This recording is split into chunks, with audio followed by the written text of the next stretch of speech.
Hoy nos toca el mensaje número 4 de la serie que se llama ¿Cuál es el estilo de vida que te permite llamarte cristiano?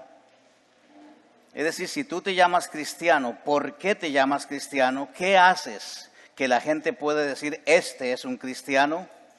Y lo que estamos haciendo en estos días es mirando a la luz del capítulo 2 del libro de los Hechos, 8 características y estilos de vida que te permiten llevar ese nombre de cristiano. La Biblia enseña en el libro de los Hechos que cuando vino la persecución de la iglesia, la primer persecución de la iglesia, muchos cristianos se fueron a la zona de Antioquía de Siria. Siria es el país donde hoy hay tanto problema con ISIS o con ISIS. Y se fueron a la ciudad de Antioquía de Siria y cuando ellos entraban por las puertas de la ciudad, la gente les ponía apodos. Es muy típico en el Oriente usar apodos para la gente. Y cuando ellos entraban a la ciudad los llamaban cristianos. ¿Por qué los llamaban así? Porque se parecían a un tal Cristo, a un tal Jesús, a quien llamaban el Cristo. Así que cristiano es un apodo, pero tiene que ver con la manera en que uno vive, con lo que uno se parece o a quién se parece. Así que hemos aprendido en estas semanas, la primera característica de un cristiano es que un cristiano verdadero tiene poder sobrenatural en su vida. Jesús lo dijo así: cuando venga el Espíritu Santo sobre ustedes, recibirán poder y serán mis testigos, tanto en Jerusalén como en toda Judea y Samaria y hasta los confines de la tierra. Cada uno de nosotros tiene no solo el privilegio, sino el deber de ser un testigo de Jesucristo, pero sin poder no podemos hacerlo. Necesitamos el poder y dijimos en el primer mensaje que el poder viene a causa de la oración. Entre más horas, más poder tienes, entre menos horas, menos poder tienes. Segunda característica, un verdadero cristiano utiliza un lenguaje comprensible para todos. Si lo que nosotros hablamos debe ser entendible para todos. Y dice la Escritura, y todos oímos a esta gente hablar en nuestro propio idioma acerca de las cosas maravillosas que Dios ha hecho. Así que si quieres contar las cosas maravillosas que Dios ha hecho, debes hacerlo de manera comprensible para los demás. Tercer característica, un verdadero cristiano utiliza los dones de todos y para todos. Dice la Escritura, Dios dice, derramaré mi espíritu sobre toda la humanidad. Los hijos e hijas de ustedes profetizarán, los jóvenes tendrán visiones y los ancianos tendrán sueños. En esos días derramaré mi espíritu sobre mis siervos, hombres y mujeres, y ellos profetizarán. Aprendimos que todos nosotros somos mensajeros de Dios, todos somos ministros de Dios, y la Escritura sigue diciendo, y todo el que invoque por causa de esa predicación el nombre del Señor será salvo.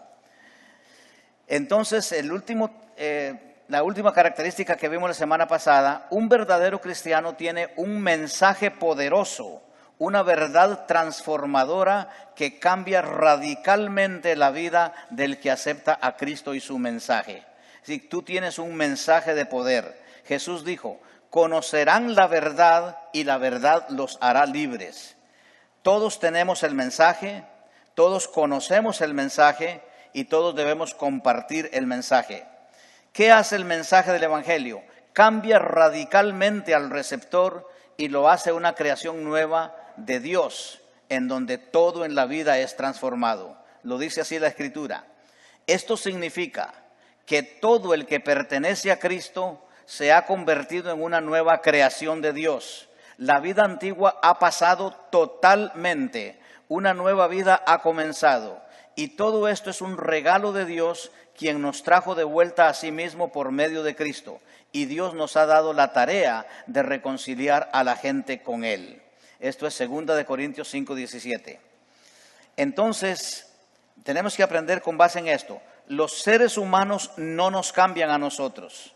El estudio no nos cambia a nosotros. El dinero tampoco nos cambia. La psicología tampoco nos cambia. Confiar en estas cosas que he mencionado nos trae maldición, dice la Biblia. Dios dice, maldito el ser humano que confía en el ser humano. El único que puede cambiar radicalmente a un ser humano y convertirlo en una nueva creación a través de la fe es Jesucristo. Y esto es un acto de la gracia divina. Todos necesitamos esa gracia para cambiar. Ahora, cuando una persona se convierte a Cristo, no puede seguir siendo víctima de su pasado, ni de sus ansiedades, ni de sus recuerdos, ni de sus dolores, ni de ninguna otra miseria humana. ¿Por qué? Porque la Biblia dice, todas estas cosas Cristo las llevó en la cruz del Calvario. Tus dolores del alma, tus enfermedades del cuerpo y los pecados de tu espíritu. Si tú todavía necesitas, como dicen por allá afuera, ayuda profesional, es porque estás diciendo la cruz no ha sido eficaz en mi vida. Ya leímos lo que Dios dice, la vida antigua ha pasado totalmente. Comienza a usar tu fe y confiesa con el Espíritu Santo que tú no eres víctima de nada ni de nadie. Tú conoces la verdad y la verdad te hace libre. Ok, hoy vamos a ver el siguiente punto. El verdadero cristianismo ofrece un apoyo amoroso. Esa es otra característica. La iglesia está llamada a ofrecerte una red de apoyo cuando estás pasando por una crisis. La Biblia enseña en el libro de los Hechos que en la primera iglesia primitiva la gente se amaba, la gente se cuidaba, la gente se apoyaba y la gente se ayudaban unos a otros. La palabra clave de esto es compañerismo. Esto significa que tú y yo estamos comprometidos el uno al otro de la misma manera como estamos comprometidos a la obediencia por amor. ¿Cómo vemos nosotros esto en la Biblia? Hechos 2:42 dice, compartían lo que tenían, comían y oraban juntos, eran como una familia unos con otros. Hechos 2:42, esto es una paráfrasis. Así que tiene que quedarnos claro, hermanos, que la iglesia no es un club social, la iglesia no es un negocio, la iglesia no es una organización, la iglesia no es una agencia psicológica o psiquiátrica, la iglesia es una familia. De hecho, la Biblia dice que debes tratar a los hombres mayores como si fueran tus padres espirituales, que trates a las mujeres mayores como si fueran tus madres espirituales, que trates a los varones como hermanos y que trates a las mujeres como hermanas. Dice la Biblia, todos los creyentes estaban muy unidos, vivían en armonía, eran de un solo corazón y una sola alma. Y déjeme leerle algo que leí hace unos días muy interesante. Lo escribió un hombre llamado Josefo, el primer historiador de la iglesia. Josefo dice, los cristianos son raros, son extraños, no adoran a los dioses de Roma. Solo adoran a un Dios que dicen que es el creador del mundo. No practican la religión romana, no adoran ídolos, no tienen imágenes. Le sirven a un hombre llamado Jesús, a quien consideran su Dios y dicen que Él es el Señor del universo. Son pero muy raros y tienen a su favor una sola cosa, se aman intensamente los unos a los otros. Él vio muchas cosas negativas, pero vio una sola positiva. Los cristianos se aman intensamente los unos a los otros. Ahora, ¿cuál es la virtud del amor? ¿Has pensado en eso? El amor atrae. Vivimos en un mundo que no expresa amor, ni en el hogar, ni en la escuela, ni en la política, ni en el gobierno. La única que puede dar ese amor es la iglesia de Jesucristo. Dice la Biblia, el amor de Dios ha sido derramado en nuestros corazones por el Espíritu Santo que nos fue dado. Y esta expresión, ha sido derramado, quiere decir una vez y para siempre. Tú no tienes que decirle a Dios, Dios dame amor, porque ya Dios derramó ese amor en tu corazón. Lo que tienes que hacer es usar el amor que tienes, amar con el amor que Dios ha derramado en tu corazón por medio del Espíritu Santo. Así que todo ser humano quiere ser parte de un lugar donde todo el mundo sabe tu nombre y donde todo el mundo te conoce. Me llamó mucho la atención que nos dijeron saluden a los que no conocen. Es muy importante eso. Hay que acercarse a los que no conocemos. Y donde alguien te conoce, donde alguien conoce tu nombre, allí hay comunión. El mundo en que vivimos finge el amor, finge la diversión, finge que tú le importas a alguien. Así que el sitio ideal para dar amor, el sitio ideal para expresar amor, para ser parte de la vida de un hermano tuyo, es tu grupo pequeño de vida. Allí es donde tú das y recibes amor. Así que tengamos eso muy claro, los grupos pequeños de vida existen para que amemos y para que seamos amados. Nuestra iglesia tiene la virtud de que da amor a muchas personas por medio de la ofrenda de beneficencia. Cada domingo, como hoy en la mañana, tú sacas unos centavitos de tu bolsillo y los pones en la ofrenda de beneficencia, y hay hermanos que han comido con esa ofrenda, que han recibido salud por medio de esa ofrenda, que han recibido muchas ayudas por causa de esa ofrenda. De esa manera cumplimos el mandamiento de Cristo: a todo el que te pida, dale. Esto dijo Jesús: a todo el que te pida, dale. Es muy difícil encontrarte a alguien que te extiende la mano y que tú no digas como cristiano: voy a hacer algo por esta persona. Así que a todo el que te pida, dice Jesús, dale, sin juzgar por qué ni cómo. ¿Dónde se proporciona el amor a nivel de iglesia? Repito, el amor es a nivel de los grupos pequeños de vida. ¿Por qué lo sé? Porque Hechos lo dice, Hechos 2:46. Se reunían en las casas, vea esto, se reunían en las casas, ¿cómo? Como grupos pequeños de vida, para la cena del Señor, y compartían sus comidas con gran alegría y generosidad. Quiero pedirle a los líderes de los grupos pequeños de vida que en el mes de diciembre, cuando tengamos una semana para grupos pequeños de vida, por favor, compartan la cena del Señor en el grupo. Así que los líderes traigan el pan y el vino y compartan la cena del Señor con su grupo pequeño de vida. Esto es bíblico, eso es importante hacerlo. Debemos volver a reunirnos en las casas para expresarnos amor. El otro punto que tengo que hacer hoy es este. El verdadero cristianismo disfruta de una adoración saturada de gozo y de alegría. Adoración saturada de gozo y de alegría. La adoración comunitaria que nosotros hacemos aquí los domingos en la iglesia debe ser una celebración. Es un festival, no un funeral. Es una fiesta para celebrar el reino de Dios en medio de nosotros. Así que la adoración verdadera, según la Biblia, tiene que ser una adoración alegre. La gente quiere estar donde hay verdadera alegría, porque la gente busca gozo. Ahora una pregunta, ¿piensas tú que la iglesia debe ser agradable, debe ser gozosa, debe ser divertida? La respuesta tiene que ser sí, porque afuera hay muchas malas noticias y tú no necesitas venir con la familia de Dios cada domingo para recibir malas noticias. Para ver las malas noticias, enciende el televisor. Es todo lo que tienes que hacer, es suficiente. Y toda esta campaña política que hemos vivido en los últimos meses ha sido un cúmulo de malas noticias, ¿no es cierto? De acusaciones falsas, de dichos de una y otra cosa que están dañando la imagen de nuestro país. Lo que nosotros necesitamos ya lo tenemos, se llama el Evangelio del Reino de Dios. Evangelio significa las buenas noticias acerca de Jesucristo, de su reino, de su paz, de su poder, de su seguridad, de su salvación, de su propósito.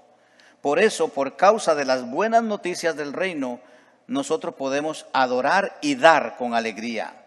La adoración no se finge, en la adoración no se llora, en la adoración no gimes, en la adoración no estás de luto. La adoración verdadera es alegría, es gozo en el Espíritu de Dios. La adoración es celebración, no lo olvides. La adoración es celebración.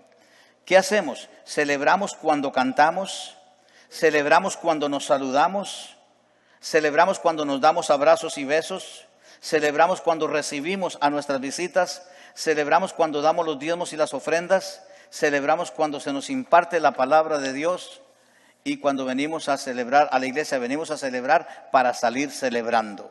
Eso es muy importante. Yo he estado en iglesias muy frías, usted seguramente también. Fui un día a una iglesia que se llamaba la primera iglesia del aire congelado. Fría hasta donde más. Volví a ver hacia el frente y lo único que vi al frente era un ataúd. Hay iglesias que son así, parece que celebran la muerte y no la vida. ¿Sabes por qué hay mucha gente que no se convierte a Cristo? Primera razón. Primero, porque nunca han conocido a un cristiano de verdad que irradia el gozo del Señor. Segundo, porque los cristianos que han conocido son malhumorados, amargados, fríos, secos, sin vida, sin gozo y sin fruto abundante. ¿No es cierto? Hay cristianos así, lamentablemente. Quiero que veas este pasaje en el verso 46 de Hechos 2. Adoraban juntos, mira eso, adoraban juntos ¿Dónde? En el templo. ¿Cuál templo? El templo de Jerusalén. Cada día se reunían en las casas, alabando a Dios y disfrutando de la buena voluntad de toda la gente. Hay algo que tienes que saber, hermano. Durante los primeros 300 años de vida de la iglesia primitiva, no había edificios donde adorar, no había lo que nosotros llamamos iglesias. Nadie decía, voy a ir a la iglesia, porque no había iglesias, no había donde adorar, no había santuarios. La gente misma sabía que ellos eran el templo de Dios, que ellos son la iglesia. Así que tú, hermano, eres el templo del Dios que vive. Tú eres la iglesia, porque el Espíritu Santo vive dentro de ti. Tú nunca digas, voy a ir a la iglesia, porque tú no vienes a la iglesia. Tú vienes como iglesia a adorar a Dios en alegría. Ten eso muy clarito. Muchos dicen que este edificio es la casa de Dios. Aquí respetamos la casa de Dios. No, este edificio no es la casa de Dios. Nunca te confundas de eso. La casa de Dios eres tú, porque el Espíritu Santo vive en tu cuerpo. Eso dice la Escritura. ¿Estamos claros? La casa de Dios eres tú. Así que los recién convertidos, ¿dónde se reunían? Se reunían en los patios del templo y en los atrios del templo de Jerusalén.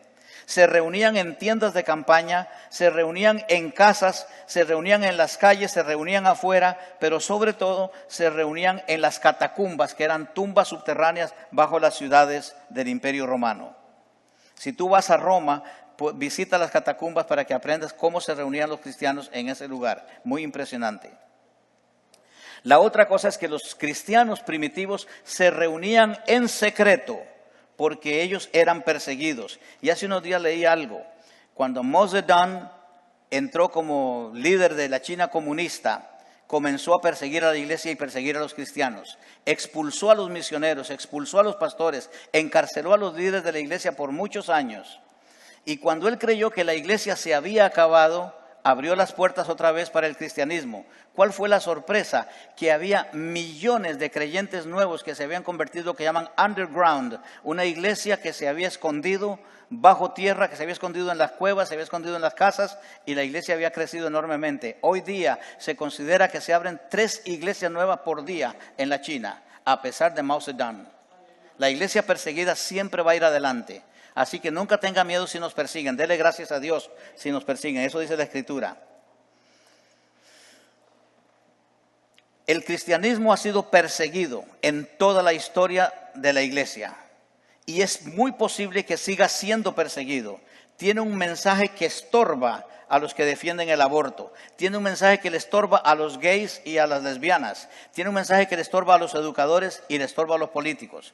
Hace unos días, en la convención de un gran partido político, uno de los candidatos dijo, la idea de Dios tiene que desaparecer con sus creencias de todas las plataformas políticas de este país. Los cristianos tendrán que cambiar su manera de creer. Escucha esto, lo repito. La idea de Dios tiene que desaparecer con sus creencias de todas las plataformas políticas de este país. Es decir, en política no puedes hablar de Dios. Los cristianos tendrán que cambiar su manera de creer. A mí me impresionó, le estaba contando a un hermano que Natalia, nuestra nieta de 5 años, llega y me dice, abuelito, yo no quiero a tal y tal persona. ¿Por qué? Dice, porque me está quitando a mi Dios, no quiere que yo adore a mi Dios. Hasta los niños entienden el mensaje. Así que usted tiene que saber exactamente cuando va a votar por quién va a ejercer su voto. Por Jesucristo, por los principios de la palabra o por las personas que dicen estas cosas. Tenga mucho cuidado de lo que hace. Ahora, el punto que quiero hacer es este. Para celebrar a Dios, mientras se nos permita hacerlo, tendremos que hacerlo, como dice la Biblia, con alegría y con generosidad. Se adora con alegría y se adora con generosidad. La adoración tiene que ser feliz, alegre y dadivosa. Yo te hago una pregunta. ¿Por qué la gente va a los conciertos de rock o de música popular?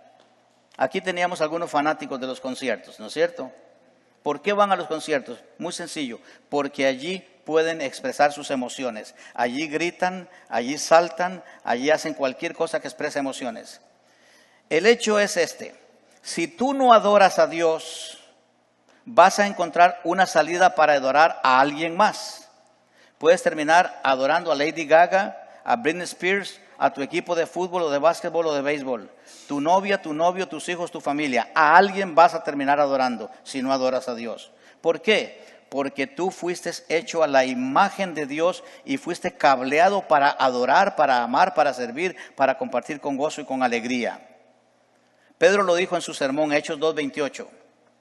Me has mostrado el camino de la vida y me llenarás con la alegría de tu presencia. Me encantó lo que estábamos cantando hoy acerca de la presencia de Dios. Me has mostrado el camino de la vida, dijo Pedro, y me llenarás con la alegría de tu presencia. De una cosa podemos estar seguros, cuando adoramos a Dios, Dios está con nosotros. Él desciende para estar en la adoración con nosotros. Así que las dos cosas que llenan de alegría a un ser humano es conocer los caminos de Dios, es decir, el propósito de Dios y experimentar la presencia de Dios. Basado en eso, Pedro dijo también, con razón mi corazón está contento y mi lengua grita sus alabanzas, mi cuerpo descansa en esperanza. Tres cosas claves, un corazón contento, una lengua que grita las alabanzas de Dios y un cuerpo que descansa en la esperanza de lo que Dios ha prometido. Si tú vives en amargura, en dolor, en desesperanza, en quejas, en críticas, en rechazo, eres esclavo de tu pasado. Entonces eres un mal anuncio para el Evangelio y para la iglesia del Señor. Abandona esa manera de vivir para que seas un buen anuncio. ¿Cómo es que atrae la gente? La gente atrae por su alegría, por su gozo, por su fe, por su esperanza y por su seguridad. Si tú dices que eres cristiano, pero tienes un espíritu maligno, la gente va a pensar que el Dios al que supuestamente predicas es un Dios malo. Lo que David está diciendo es, si el corazón está contento y las palabras son alegres y esperanzadoras, eso va a atraer a los incrédulos. Así que nosotros tenemos que trabajar para restaurar el factor G en nuestras vidas. Esto no tiene que ver nada con sexo, algunos piensan en eso, ¿no? El factor G es otra cosa, el factor G es el factor gozo, alegría. Muchos cristianos han perdido el gozo y necesitan recuperarlo. Recuerden el caso de David. David había pecado contra Dios y David había perdido el gozo. Y él oraba al Señor para que le restituyera el gozo de la salvación. David no había perdido la salvación no se pierde. Tenga eso muy claro.